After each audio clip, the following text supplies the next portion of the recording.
temas sean más concisos para poder terminar a tiempo. Hoy vamos a ver imanes en campo magnético, fuerza magnética sobre una carga eléctrica. Un imán es un mineral metálico que tiene la propiedad de atraer a otros metales. Los imanes naturales están formados por elementos como hierro, cobalto y níquel. Se observó que un pedazo de material ferromagnético puesto en las cercanías de un imán muy poderoso o frotado con él adquiriría las mismas propiedades, y así se producen los imanes artificiales. El magnetismo se presenta en la naturaleza de dos formas: magnetismo terrestre y la magnetita, o que también es el óxido de hierro o piedra imán. Existen imanes naturales, artificiales y electroimanes. Todos ellos tienen la característica de atraer materiales ferrosos. Los imanes tienen dos polos, llamados norte y sur. Los del mismo tipo se repelen y los polos distintos se atraen. Las brújulas son un tipo especial de imán que se utilizan para orientarse geográficamente utilizando el magnetismo terrestre. Polos de un imán. El polo norte de un imán se orienta hacia el polo sur magnético, que está próximo al polo norte geográfico. ¿Están entendidos bien, no? El polo norte de un imán se orienta hacia el polo sur magnético, que está muy cerca al polo norte geográfico, o sea, muy cerca hacia Alaska, más arriba.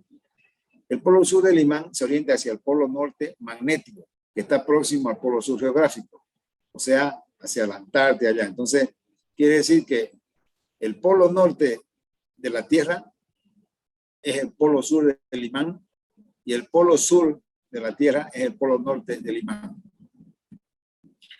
Entonces, si tenemos un imán y lo partimos, si tenemos un imán, digamos esta barra más grande, y partimos en dos partes, se va a constituir en dos, en norte y sur nuevamente. Si lo volvemos a partir, va a seguir partiéndose en norte y sur nuevamente. O sea que el imán nunca deja de tener polo norte y polo sur, por más las veces que sea partido. Visualización del campo magnético. El campo magnético se representa mediante líneas que se dirigen del polo norte al polo sur. Si tuviéramos una barra de un imán que tiene polo norte y polo sur y derramamos polvo ferroso encima de ello, este polvo se va a orientar de esta manera, como tenemos esta fotografía, la superior izquierda. Y si tenemos dos barras que están próximas, polo norte y polo sur, entonces aquí también se van a orientar de esta manera. Es decir, las líneas de campo magnético siempre van a salir del polo norte y van a dirigirse hacia el polo sur. Ahora, si colocamos dos barras que tienen dos polos norte, se van a repeler y las líneas de campo van a tener esta configuración. Los dominios magnéticos son dominios orientados al azar. Estos dominios magnéticos tienen cualquier configuración, pero cuando hay una alineación de los dominios magnéticos, todo se orienta en un solo sentido. Existen tipos de materiales con distintas características y estos materiales son los ferromagnéticos, los paramagnéticos y los diamagnéticos. Los materiales ferromagnéticos son atraídos por un imán.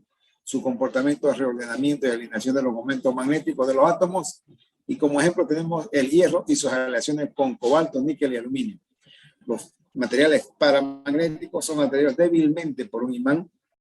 La alineación de los momentos magnéticos es mínima. Y tenemos ejemplos como el platino, el aluminio, el calcio, el sodio y el tungsteno. Y los diamagnéticos, que no son atraídos por un imán natural e incluso pueden ser repelidos por él. El comportamiento de alineación de los momentos es nula o contraria a la dirección del momento del material magnético. Como ejemplo tenemos el mercurio, la plata, el oro, el cobre, el plomo y el silicio. Una brújula consiste en una aguja imantada que siempre señala el norte, debido a que la aguja se siente atraída por los polos magnéticos norte y sur de la Tierra. Entonces, como les dije anteriormente, en una brújula, como nos indica el norte de la brújula, como esta aguja está imantada, se va a alinear con el polo sur magnético de la Tierra. Y la aguja que indica el sur de la brújula se va a alinear con el polo norte magnético de la Tierra. El campo magnético de la Tierra es un fenómeno natural originado por los movimientos de metales líquidos en el núcleo del planeta.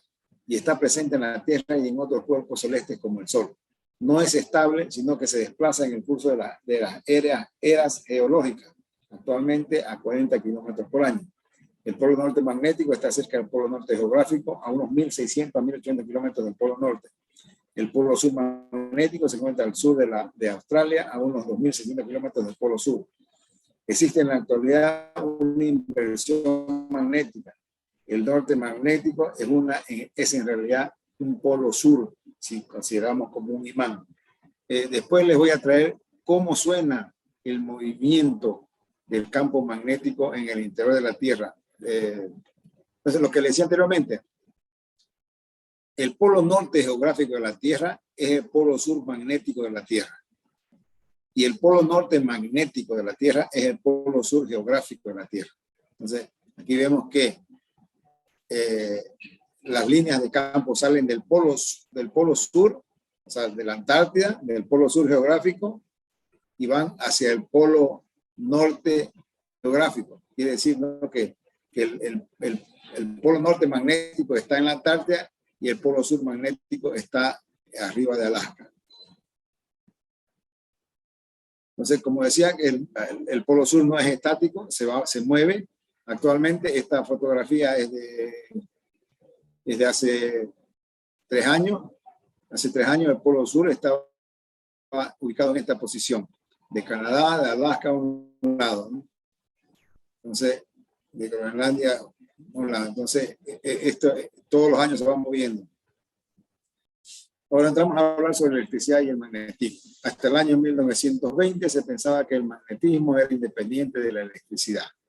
En ese año, Ørsted descubrió que una corriente eléctrica desvía la aguja de una brújula, estableciéndose que el magnetismo estaba relacionado con la electricidad, por lo que pueden ser estudiados de manera conjunta. El electromagnetismo, que es una disciplina de la física, permite entender los fundamentos de la generación de energía eléctrica. O también, esto es cuando se ve la aplicación de los dos, ¿no?, el campo magnético y el campo eléctrico, que también se lo estudia en teoría de campos. El experimento de Ørsted fue lo siguiente: se tenía un conductor, un cable, un alambre, por el cual se le hizo fluir una corriente, una dirección de flujo de corriente de arriba hacia abajo. Y inmediatamente se generó un campo magnético que tiene este sentido horario de la manija del reloj. Aquí tenemos otra ilustración. Cuando tenemos un conductor donde la corriente es 0, la brújula siempre va a apuntar hacia el norte magnético, hacia el norte geográfico de la Tierra. Y una vez que se le coloca, se hace circular corriente por el conductor, va a existir un campo magnético y va a orientar la manija de la brújula en este sentido. Esta otra fotografía, tenemos un conductor y que se le derrama polvo de un material. Ellos se orientan en este sentido, como si tuviera la manija de la brújula, las manecillas de la brújula. Corriente eléctrica y campo magnético.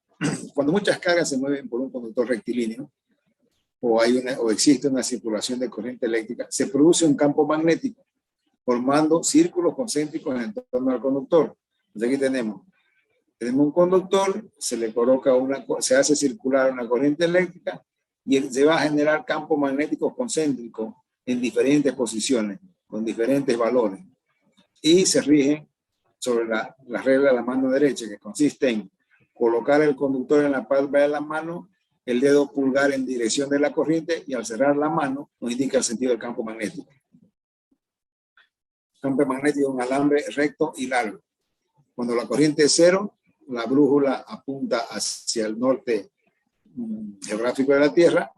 Cuando existe corriente, el campo magnético apunta de forma que se hace una circunferencia de sentido antihorario. Y aquí, siguiendo la regla de la mano derecha, el campo magnético va a ser igual en un radio A. Entonces, si se sujeta el alambre con la mano derecha, con el pulgar en la dirección de la corriente, como en la figura, los dedos se curvan en la dirección del campo magnético. Fuerza magnética. Como resultado de los estudios que acabamos de citar, fue posible establecer el principio básico de todos los fenómenos magnéticos. Cuando cargas eléctricas están en movimiento, entonces surge una fuerza que se denomina fuerza magnética, ¿no? Vuelvo a repetir, cuando cargas eléctricas están en movimiento, entre ellas surge una fuerza que se denomina fuerza magnética. La desviación en la aguja del experimento de Ørsted se debió a la existencia de dicha fuerza. Para una partícula electrizada positivamente con carga Q, que se mueve con una velocidad V por un punto donde existe un campo magnético B mayúscula, queda sujeta a la acción de una fuerza magnética F, que tiene las características siguientes. El módulo de la fuerza magnética va a ser igual a la carga por la velocidad, por el campo magnético, por el seno de teta, donde teta es el ángulo entre la velocidad y el campo magnético, y la dirección del campo magnético. La dirección de la fuerza magnética es perpendicular a la velocidad y al campo magnético. El sentido, dado por la regla de la palma de la mano derecha, que se ilustra en la figura. Aquí tenemos, como decía, ¿no? La fuerza magnética es perpendicular al campo magnético y a la velocidad. Y para aplicar la regla de la mano derecha, se coloca el pulgar en sentido bueno, mejor dicho, para encontrar la regla de la mano derecha, se coloca el dedo medio en dirección del campo magnético, el pulgar en dirección de la velocidad, y vamos a tener que la fuerza magnética va hacia arriba, al cerrar la palma de la mano. Algunas notas que sirven para reforzar la teoría. Si la carga Q fuese negativa, el sentido de la fuerza magnética sería contraria a la que se obtiene para una carga positiva. Si la carga entra paralela a un campo magnético, la fuerza magnética es nula. ¿Sí? Si la carga entra paralela a un campo magnético, la fuerza magnética es nula, debido a que la velocidad es paralela a la del sentido del campo magnético. La intensidad de la fuerza magnética es máxima cuando ésta entra perpendicular al campo magnético. Una carga eléctrica en reposo no interactúa con un campo magnético. La unidad de medida en el sistema internacional del campo magnético, vamos a corregirle una ley. El sistema internacional, la unidad de medida es el Tesla, representado por la letra mayúscula T. Una porción de hierro introducido en una bobina por la cual circula una corriente eléctrica produce que los dominios magnéticos del hierro se alineen. Este es el principio de funcionamiento del electroimán. O sea, si tenemos un clavo, digamos, largo, que está enrollado por una bobina a la cual le aplicamos una fuente, le aplicamos una tensión, entonces esto va a hacer que circule corriente y se va a producir el electroimán, o es el principio de funcionamiento de un electroimán. Ahora vemos cómo se puede inducir corriente.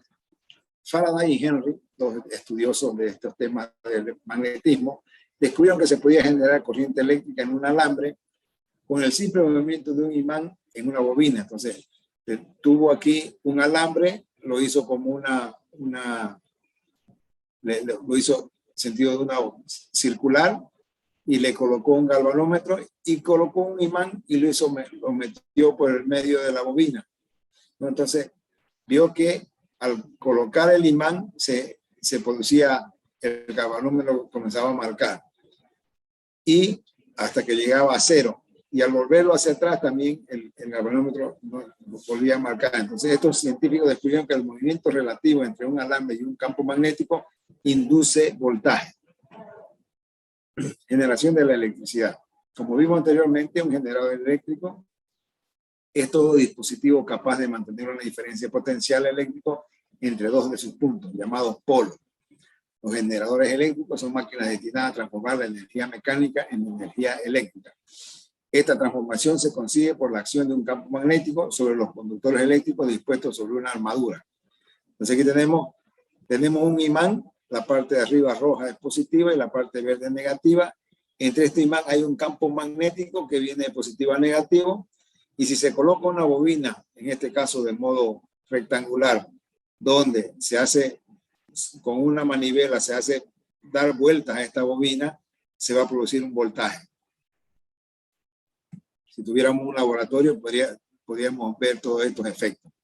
Un generador eléctrico es todo dispositivo capaz de mantener una diferencia potencial eléctrico entre dos de sus puntos, llamados polos. Los generadores eléctricos son máquinas destinadas a transformar la energía mecánica en energía eléctrica. Esta transformación se concibe por la acción de un campo magnético sobre los conductores eléctricos dispuestos sobre una armadura. Los generadores pequeños requieren una bobina y un imán, y los grandes de un conjunto de bobinas y electroimanes. Aquí tenemos lo mismo. Un motor eléctrico está basado en el mismo principio de funcionamiento que el del generador.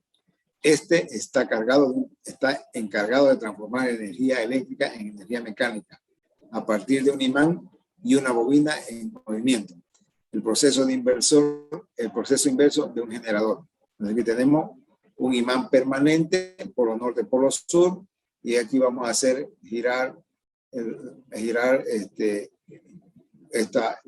con esta manivela y va a producir la corriente continua. Ahora vemos cómo funciona un transformador. Muy sencillo. Un transformador es un dispositivo que permite aumentar o disminuir el voltaje de una corriente alterna.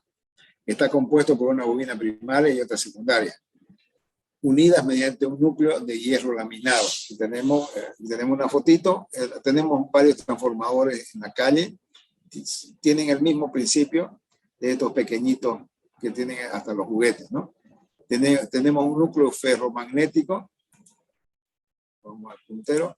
Un núcleo ferromagnético. Tenemos el devanado primario o el número de vueltas en el primario, el número de vueltas en el secundario o devanado secundario, y tenemos las conexiones del primario y las conexiones del secundario, donde la tensión en el primario sobre la tensión en el secundario va a ser igual al número de vueltas del secundario sobre el número de vueltas del primario. Partes de un transformador eléctrico. Un transformador es una máquina eléctrica que tiene como función cambiar los niveles de voltaje para así adaptarlos a las características nominales de los equipos que requieren ser conectados a una red eléctrica que tiene un nivel de voltaje fijo. Está formado por dos bobinas de alambre de cobre aislado, enrolladas alrededor de una pieza de hierro laminado. Puede ser de tipo reductor o elevador, dependiendo de cómo se disponen ambas bobinas de distinto número de vueltas. Y como les mostré anteriormente, tenemos el núcleo, tenemos el embobinado primario, donde hay una corriente primaria, una tensión primaria, tenemos el embobinado secundario, el número de vueltas del secundario, la tensión la corriente del secundario, la tensión del secundario y con una carga, ¿no? Para poder hacer las medidas. En su funcionamiento, el transformador eléctrico, el voltaje en un generador eléctrico se induce, ya sea cuando una bobina se mueve a través de un campo magnético o bien cuando el campo producido en los polos en movimiento cortan una bobina estacionaria. En ambos casos, el flujo total es sustancialmente constante, pero hay un cambio en la cantidad de flujo que eslabona en la bobina. Este mismo principio es válido para el transformador, solo que en este caso las bobinas y el circuito magnético son estacionarios, en tanto que el flujo magnético cambia continuamente. El cambio en el flujo se puede obtener aplicando una corriente alterna en la bobina. La corriente a través de la bobina varía también en magnitud con el tiempo. El flujo cambiante que se aplica en uno de los devanados induce un voltaje en el primario. Si se desprecia la caída del voltaje por resistencia del devanado primario, el valor del voltaje será igual, en el sentido opuesto al voltaje aplicado. Se tiene la siguiente relación entre los voltajes y el número de espiras en el devanado primario y secundario, como lo vimos anteriormente. La tensión en el primario sobre la tensión en el secundario va a ser igual al número de vueltas o de espiras del devanado primario sobre el número de vueltas o espiras del devanado secundario. Aplicación del transformador. La principal aplicación del transformador es como parte de la fuente de alimentación en los equipos electrónicos. Tenemos estos transformadorcitos, que ahora hay transformadores bien pequeños, transformadores que también transforman. Estos son los cargadores de teléfonos móviles o computadoras personales, otros dispositivos de sonido. Estas son para las computadoras de mesa. Y en resumen, el magnetismo se observa en imanes. Los imanes poseen polo norte magnético, polo sur magnético. Los imanes generan campo magnético y este campo magnético se puede producir al circular corriente con un conductor. y también producen fuerza magnética. Los imanes pueden ser naturales o artificiales, como lo hemos visto. Entonces, vamos a, por aquí, vamos a concluir esta primera parte de la unidad 3. Y, bueno, primero, ¿tienen alguna duda sobre este material que es sencillo, solamente conceptual? Pero sí, ya podemos comenzar a hacer ejercicios porque tenemos las fórmulas de la fuerza magnética y la aplicación del campo magnético. Quería decirles que ha salido el nuevo calendario. La propuesta del nuevo calendario es terminar las clases hasta el 31 de diciembre. De repente vamos a necesitar algunas clases adicionales para poder encuadrarnos en el calendario, pero las notas finales se van a entregar hasta el 14 de enero. Entonces tenemos tiempo para dar los dos exámenes, el parcial y el final. Entonces yo quisiera, si podemos, tenemos más tiempo para que demos el segundo parcial. Vamos a ver si podemos darlo en la próxima semana. Y solamente vamos a dar el final para enero. ¿Listo? ¿Alguna consulta? ¿Alguna pregunta? Todo claro, ingeniero.